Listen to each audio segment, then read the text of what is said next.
Buenas tardes, a continuación les enseñaremos un poco más de nuestro trabajo de aplicabilidad, del cual el tema fue ondas estacionarias. Empecemos. Nuestro objetivo específico es observar las características que tiene un sistema vibratorio y su comportamiento físico ante las ondas estacionarias y los fenómenos que influyen ante él. Nuestros objetivos específicos son tres. El primero, realizar un sistema vibratorio variando las frecuencias para analizar las oscilaciones en la cuerda. El segundo es analizar los fenómenos físicos de las ondas estacionarias y sus aplicaciones. Y el tercero es comprender el fenómeno de resonancia, vibración de las ondas y tensión y su relación y la relación entre estas variables. Para este proyecto de aplicabilidad de ondas estacionarias se tomarían en cuenta tres conceptos principales: ondas estacionarias, ondas armónicas y el principio de Arquímedes. Las ondas estacionarias son el resultado de la superposición de dos ondas planas distintas que se propagan en igual dirección, pero en sentidos contrarios. Las ondas armónicas se pueden dar con un movimiento armónico simple. Este armónico simple se puede realizar tensando un extremo de una cuerda para hacer distinguir el otro extremo. Estas ondas estacionarias, o como todas las ondas, tienen crestas, valles, tienen una velocidad constante, una amplitud y una longitud de onda. El principio de Arquímedes establece que todo cuerpo sumergido total o parcialmente dentro de un fluido de reposo, esto tiene un empuje de abajo hacia arriba igual al peso del volumen del fluido desalojado. A continuación yo les hablaré sobre los costos que tuvimos en este proyecto y el procedimiento que realizamos para este laboratorio.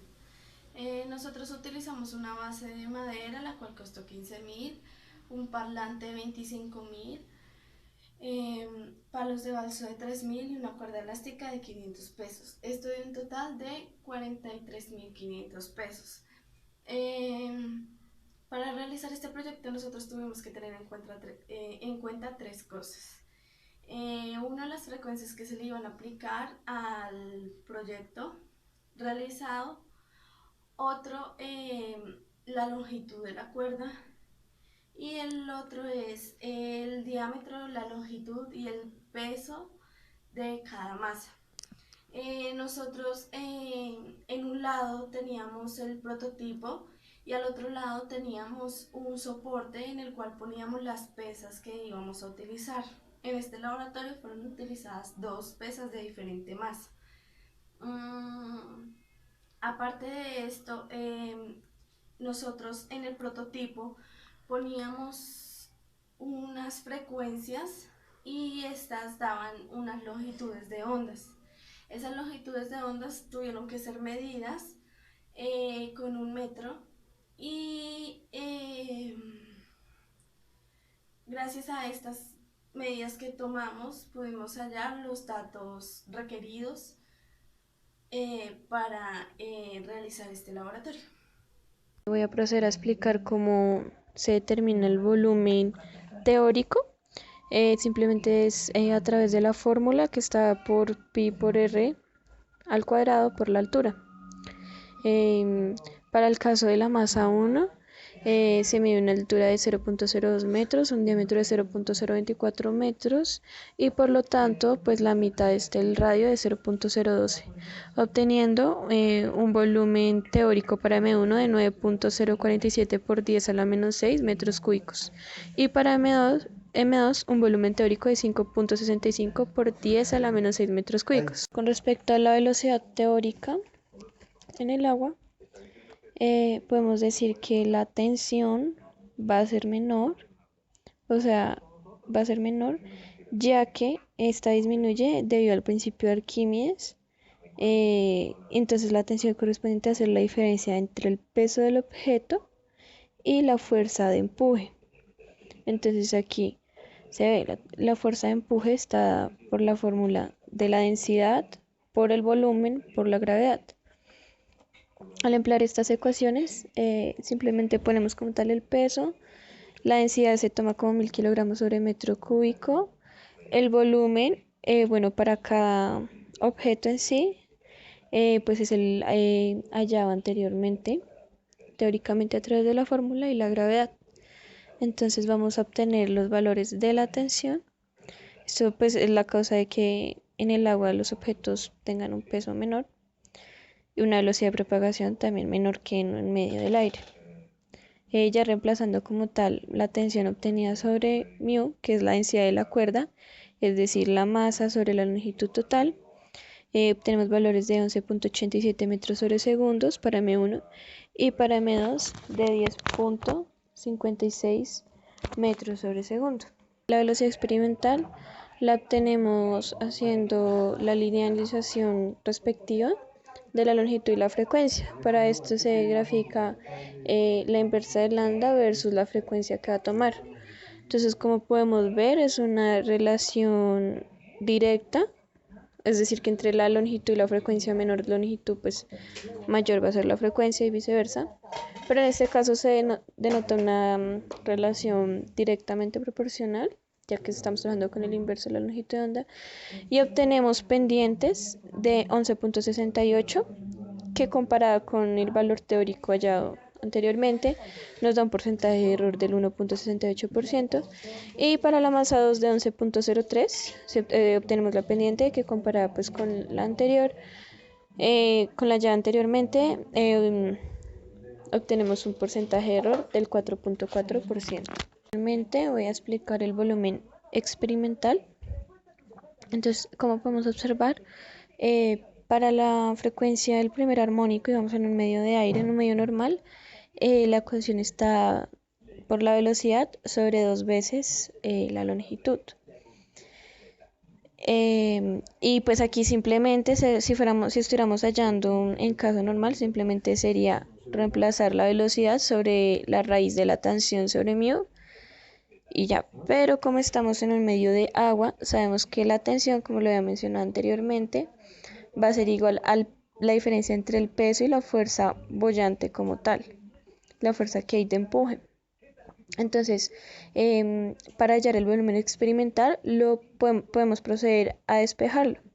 Simplemente se puede reemplazar la tensión, como ya lo dije, cómo se puede hallar. El μ se reparte, ¿con qué objetivo? Con el objetivo de que al quedar sobre el peso se pueda reemplazar ahí directamente la velocidad experimental obtenida según las gráficas. Entonces, al reemplazar la velocidad experimental, pues ya tenemos un valor, vamos a obtener un valor de volumen como tal, pues experimental. Siguiendo con la resolución de la ecuación y despejando, finalmente obtenemos la tabla que se muestra a continuación. El volumen teórico, que ya se había explicado anteriormente, 9.047 por 10 a la menos 6 metros cúbicos, y un volumen experimental, o sea que fue el resultado que tuvimos del despeje de aquí, con un resultado de 9.62 por 10 a la menos 6 metros cúbicos y un porcentaje de error de 6.33%. Eso para M1, y para M2, un volumen teórico de 5.65 por 10 a la menos 6 metros cúbicos, uno experimental de 4.63 por 10 a la menos 6 metros cúbicos y un porcentaje de error del 1.80%. Según la práctica realizada, podemos analizar que la velocidad de propagación en el aire fue mayor que la velocidad de propagación en el agua. ¿Esto a qué fue debido? A que había en el agua una fuerza de empuje como tal, entonces la tensión iba a ser menor, ya que iba a ser igual a la diferencia entre el peso y la fuerza de empuje. Aquí venían valores ya donde se relacionaba el volumen y todo esto, pues como tal en la ecuación de la fuerza boyante. Para hallar la velocidad de propagación experimental, lo que hicimos fue medir los diferentes nodos que se formaban en los 5 primeros armónicos y obteníamos como tal el lambda. Al realizar una gráfica, pues tenía una relación lineal entre esta y 1 sobre lambda, o sea, como tal 1 sobre lambda, y Entonces ahí podíamos obtener por medio de la pendiente nuestro valor experimental de la velocidad. Ya que la velocidad estaba por la ecuación la raíz de la tensión sobre mu, entonces pudimos relacionar esto con cuando ya queríamos hallar como tal el volumen experimental, que era el objetivo principal de la práctica, para compararlo con el teórico.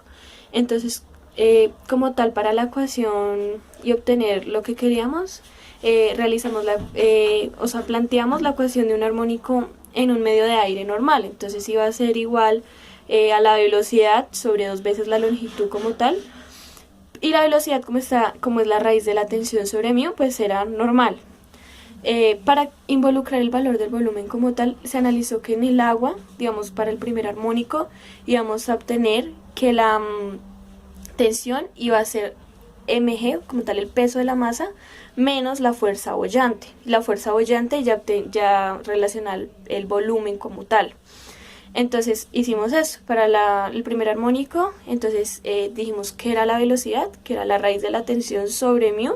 La tensión, ya como les mencioné, cómo la relacionamos, sobre 2 veces la longitud total, la longitud que tenía la cuerda. Entonces ahí ya pudimos hacer el despeje que queríamos del volumen. Esa es la principal razón de que pese como tal menos un objeto en el agua. Y bueno, gracias a esto pudimos obtener porcentajes de error mínimos que se acercan a nuestros valores teóricos del volumen, y también como tal la velocidad de propagación. Nosotros empleamos un vibrador que producía una onda sinusoidal de la cuerda longitudinal L, en donde está reflejada el extremo opuesto, produciendo ondas estacionarias, siempre y cuando la tensión, la frecuencia y la longitud de la cuerda tuvieran los valores apropiados. Entonces, gracias al proyecto que se realizó, variamos la frecuencia y verificamos cuál era la frecuencia necesaria para producir la cantidad de nodos y antinodos que nosotros queríamos evaluar por cada peso que se usó en el experimento. En este caso solamente usamos 2 masas para evaluar la frecuencia que se usaba para generar los distintos nodos. Bueno, gracias a este experimento podemos concluir que la onda estacionaria produce, al tener bien fijado la tensión, la longitud y el factor constante de un extremo reflejado. El teórico es solo una ayuda para encontrar la adecuada para producir ondas estacionarias, ya que en el medio y la vibración son perfectos, y cuando la variación son reiterativas se puede verificar cualquier dato que pues queramos hallar. La longitud de onda puede variar en un mismo sistema siempre y cuando encuentre otro punto donde se encuentre la misma resonancia.